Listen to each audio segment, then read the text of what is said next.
Hey guys, it's still your homeboy Vaikoko. Today we are here live in the Delta State Polytechnic, Otefe Ogara. We are having a discussion, an evening discussion. We're talking about drug abuse. This program is proudly sponsored by Brooklyn Events and Surprise. We are going on a short break. When I come back, the show begins. Don't touch your screen.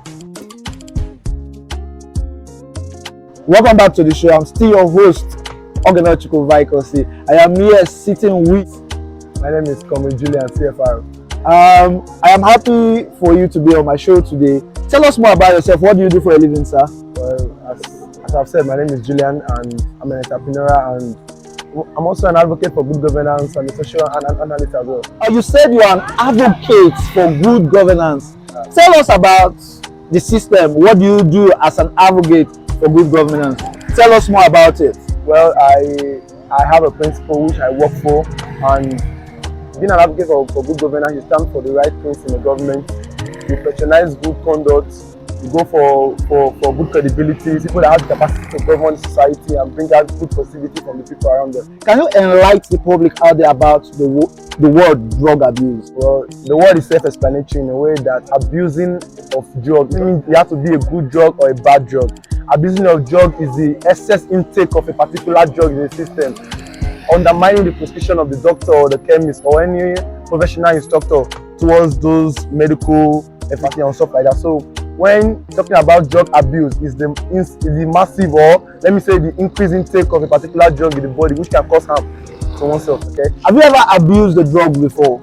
Yeah, to an extent, yeah. What caused it? What do you think can cause drug abuse? Well, drug abuse has many vices, has many things that causes it, in a way that pressure group is there, like the way we young people call it nowadays, depression is there, or let me say heartbreak is there. So there are different vices or different factors that causes depression, which can lead to excess of drug intake. Yeah. So yeah, those are the things that. What do you think we can use to eradicate drug abuse in the society? Young boys out here or young boys out there today, they like taking these drugs just to suppress their pain, and they tell you, this is the only thing they show on the TV. This is what I learned in the streets. This is what I learned in the TV and all that. What is the medium you think we can use to eradicate drug abuse?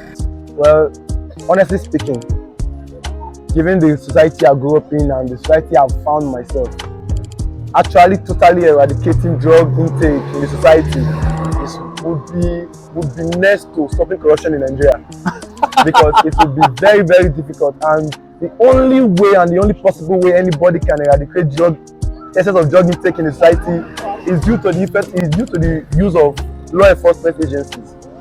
Okay. So, because this thing have gone deep into the society, I've gone deep into the youth of nowadays in a way that even the people that do sell these drugs out don't want to stop doing it. They feel like they make excessive money doing it. Like they can sell one or two drugs and come up with a reasonable amount of money at the end of the day. And you can actually blame such people, because why? The society is corrupt. The ideology or the orientation of a business owner is to make profit oriented. So when you tell me I can be able to make profit with any one particular thing to the society, and I know the society consumes this thing a lot, I'll continue to sell it to them. But in a way that I know I will be selling to them that will cause mayhem, or that will cause harm to a human body. It makes it in a whole different level. Oh. Because these people sell these drugs to the public without an advice, without prescription, without telling them that this can hurt you. You can bring a total prescription to acquire these drugs. They don't ask for those prescription anymore in anything. So they just feel like when anybody just comes, okay, yeah, they want to get high. Yeah. Okay, just take drugs and go and get high. It doesn't concern them if they kill themselves in the process, if they come out as something else in the society. So the only way we can be able to eradicate excess of drug abuse in the society is the implementation of law enforcement agencies, like the one of NDLEA and other task forces, to go into the streets, visit chemists, if they have the valid qualifications to, sell drugs to the public. Because some people just come out from nowhere and just open a chemist and start selling drugs. So this is the only way I think we can be able to stop drug abuse in the society. For an example, I can be depressed and I need something to cool my head, and someone has told me that if I take a certain drugs, I can sleep off my depression. Yeah. And I'm too young to go to the chemist to take this whole drugs thing. So how do you think we can work on the society to limit the usage of excess drugs?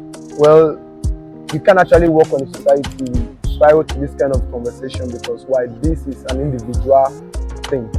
Because every individual has their own capacity, has their own ideology towards certain things like this. So when we talk about how to limit or how to sensitize or eradicate drug intake so in our young boys nowadays, or how to stop them from falling into depression in order for them to stop taking such drugs. Because nowadays we do, like our younger generation, even the ones coming up, we do things we're not supposed to do.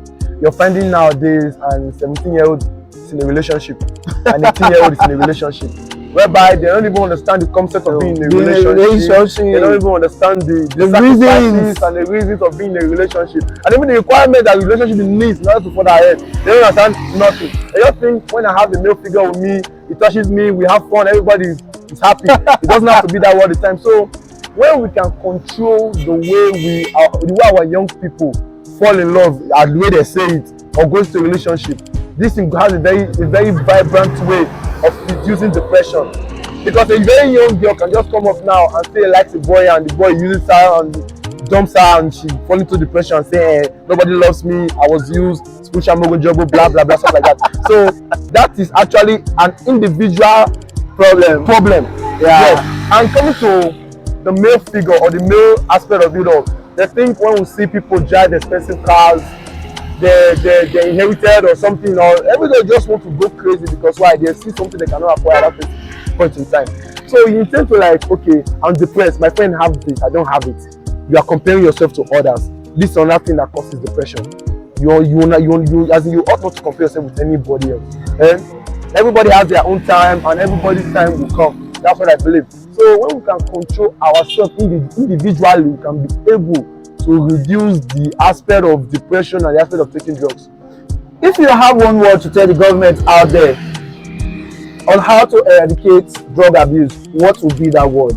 Well, the only thing to say is to put more effort and to, empower more law enforcement agencies in aspect of drugs, like the NDLEA, like the NAFDAC, to go into the streets, create more task force if possible. Yeah. Our young boys might see it as breaching of their constitutional rights or trying to tell them what to do. But actually, we actually need somebody to tell us what to do at some point in our lives. Because if you leave a particular society to do what they want, chaos might come up from them. So when we talk about how to advise or how to tell the government to help us in this kind of thing, just create more task force, bring out more personnel that are in charge of this drug growth thing, go into the streets, check every chemist, in fact check every pharmacy. Everybody should have a qualification, everybody should have that, as they should have the reason why they are selling drugs. There must be professionals in doing such things. So everybody must not be allowed to just sell drugs. Okay. To our parents out there, what's the word you have for them? Because they normally say charity begins at home. Most of these teenagers that consume drugs and all that, these are things they learned from their house before coming into the society. So 80% of those rules boils down to our parents, our mother, our father, our uncles. So what is that one word you have to tell our parents out there? What's that one advice you have to tell them? Well, talking about the aspect of the parents' input in the individuals, that might be another topic for another day. But trying to give a little bit of advice. Just, there's a word that's called the statement that said, train up a child in the way it should grow, and when he's grown, he will not depart from it. But nowadays we see people departing from it anyway. So, but that's what system. Train up a child in the way it should grow. That's just it. Because this depression of a thing, it is deep down in the individual more than just your relationship or your aspect of looking for money. Because most of these individuals comes out, they come out from a very depressive home, where they see their where there's no happy there, where they see their dad misbehave, when they see their mom misbehave, so they think that's the way of life, which is not supposed to be so.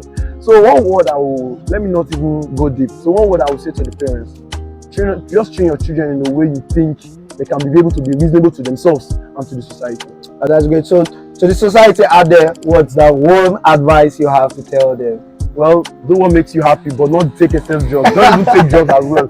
You only take drugs that is prescribed by the doctor or by professional chemist. So don't do things to hurt yourself. That's the only thing I can say. Okay, to the viewers out there, still your homeboy Vikoko. Yes, we are still here in the street to talk about drug abuse. We have a lot of guests we would like to interview. I want you to stay tuned. Don't go anywhere. Like, share, and comment on this video. Comment on the YouTube channel displayed on your screen right now. You can write us on WhatsApp on the number displayed on your screen. Still your homeboy Vikoko. Till I meet you next time. I love you.